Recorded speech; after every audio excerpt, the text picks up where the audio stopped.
expanding the number of people that you can meet, that just creates the opportunity of meeting someone you might like, who's not necessarily in your immediate social circle. But as we start to increase the pool size even further, especially in the mobile world where we have virtually endless number of potential candidates that we can meet, that's going to effectively, ultimately reflect on the likelihood of a match, likelihood of you meeting someone who will also meet you and like you back.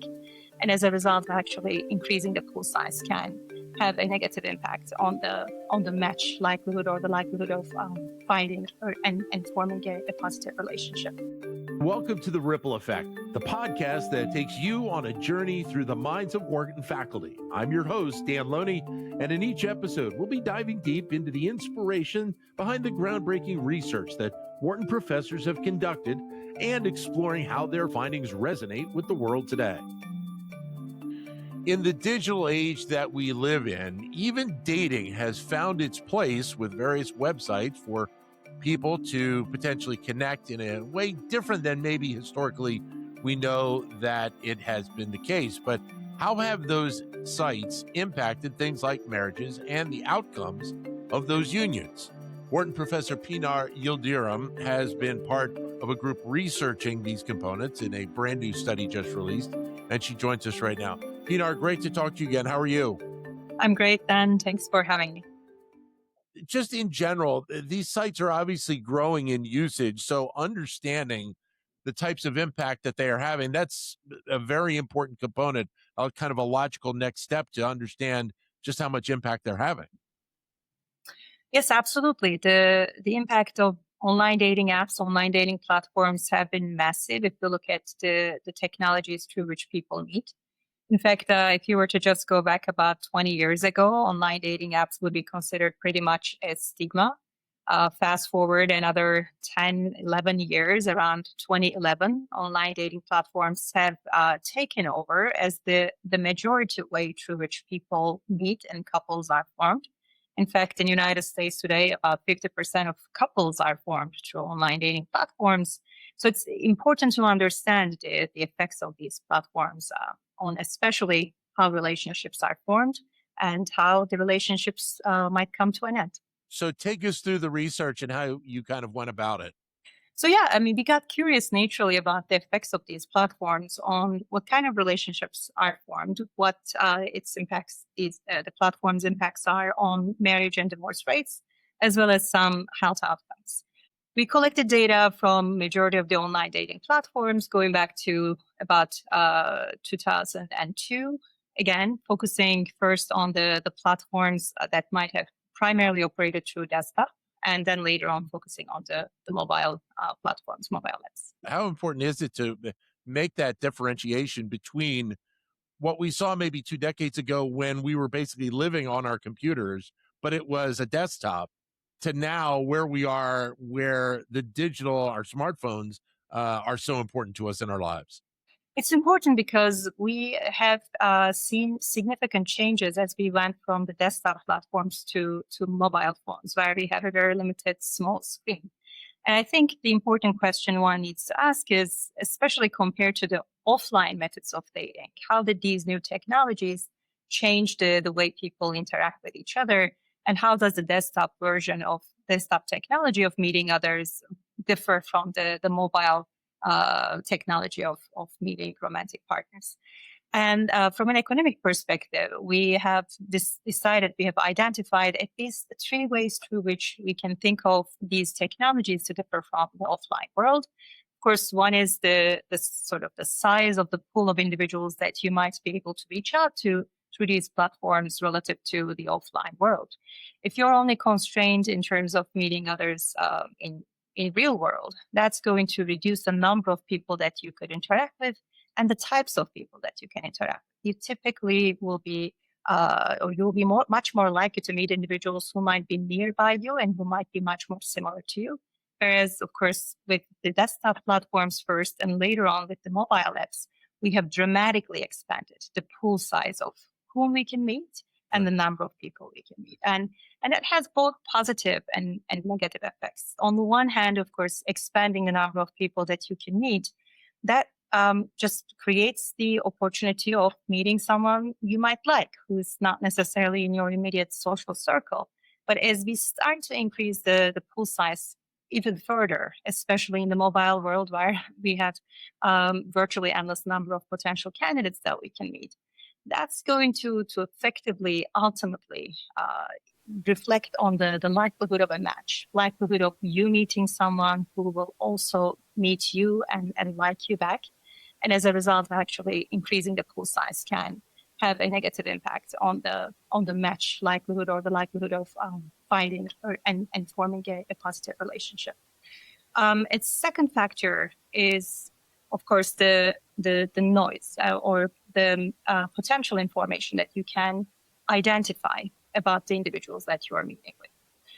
Even though we could meet endless number of people, the amount of information, the amount of true information that we can gather about these individuals is going to be fairly limited, especially because in the mobile world, where we have very limited short profiles, the number of information pieces, the amount of information that you can consume about a single individual is quite limited. So as we went from the offline world into a desktop world, even though we could gather potentially more information about individuals in a short period of time, as we moved back to the mobile world, that information has significantly shrunk. So now we're looking at a potentially noisier world in terms of gathering information about people. At the same time, a third factor, this is how much time or how much effort we have to put into when it comes to trying to gather information about individuals or trying to sort through profiles.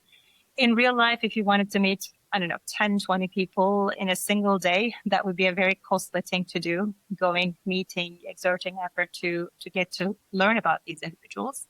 In the desktop world, as well as the mobile world, this has dramatically gone down the cost and effort.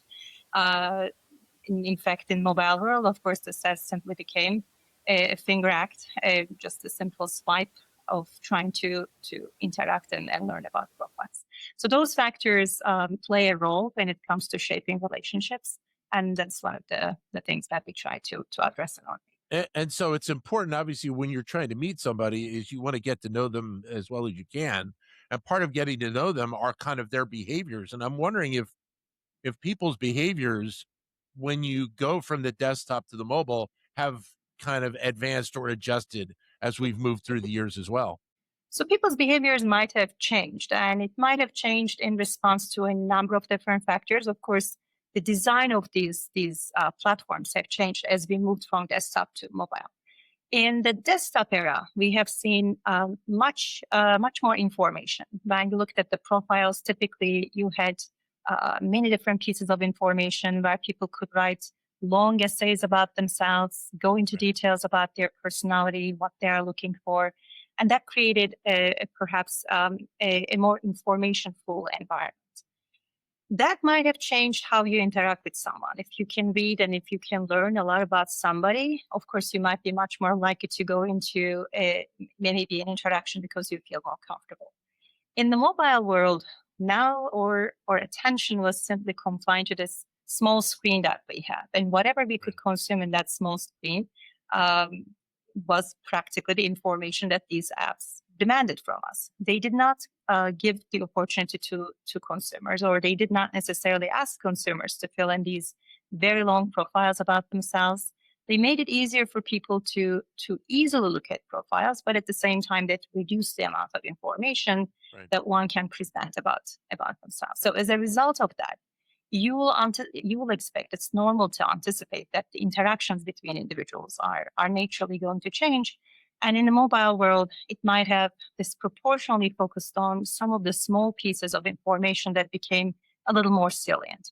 Maybe, for instance, the image of the person, or the educational background of the individual, or the job profile of the individual, as these are commonly the type of information that are made a little more salient compared to some of the other characteristics.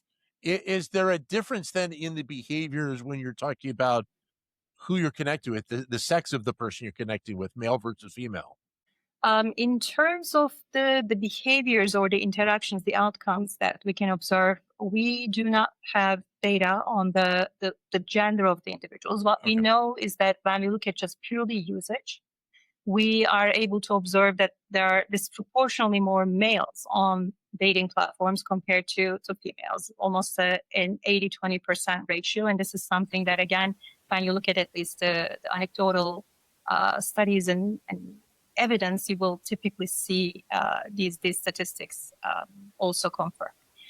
But what we have seen, at least, or what one of the outcomes that we looked at, was how relationship formation or the type of couples that are formed look like as online dating or dating platforms become more prevalent.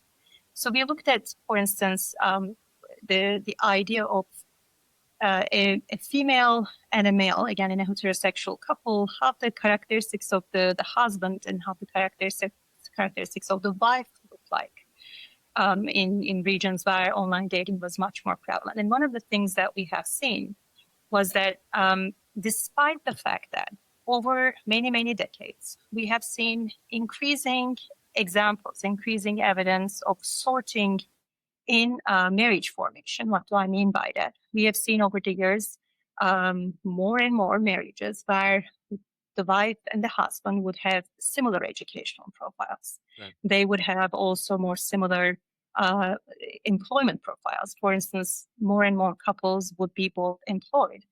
We've seen actually that with online dating, this trend is not necessarily followed, or a defining trend emerges from the couples that seem to be formed more likely to coming from the online dating environment.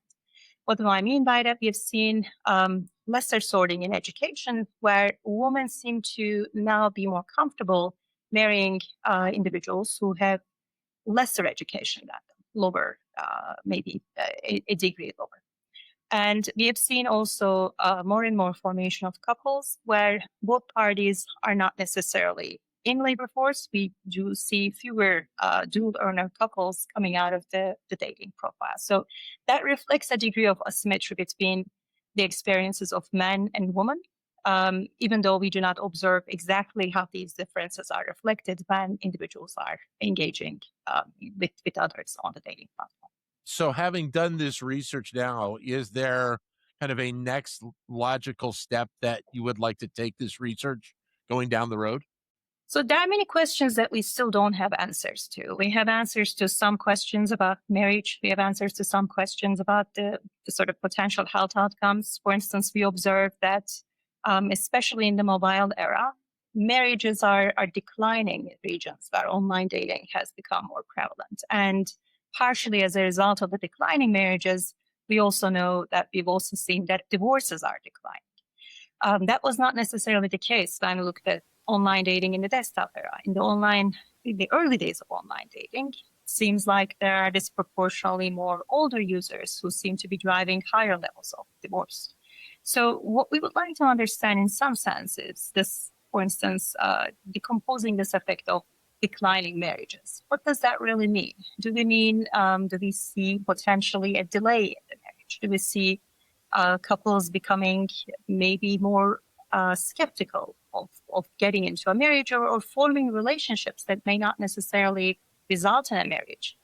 And then also the implications of this. Just because marriages are declining, that doesn't mean people are less happy or they are not necessarily feeling good about their relationship outcomes. We don't, unfortunately, have right now a data to be able to link the marriage and divorce outcomes to people's well-being and how they feel about themselves, how they feel about their relationship status. We would love to be able to also have additional evidence, additional information, additional findings related to how the marriage and divorce outcomes are reflecting on people's happiness. Right. Pinar, great to talk to you. Thanks very much. All the best. Thank you. Thank you as well. You got it. Pinar Yildirim, who is a professor here at the Wharton School. Thank you for listening to The Ripple Effect. We hope you found this episode informative and engaging. Don't forget to subscribe and leave us a review so that we can continue to bring you the best insight from the Wharton School.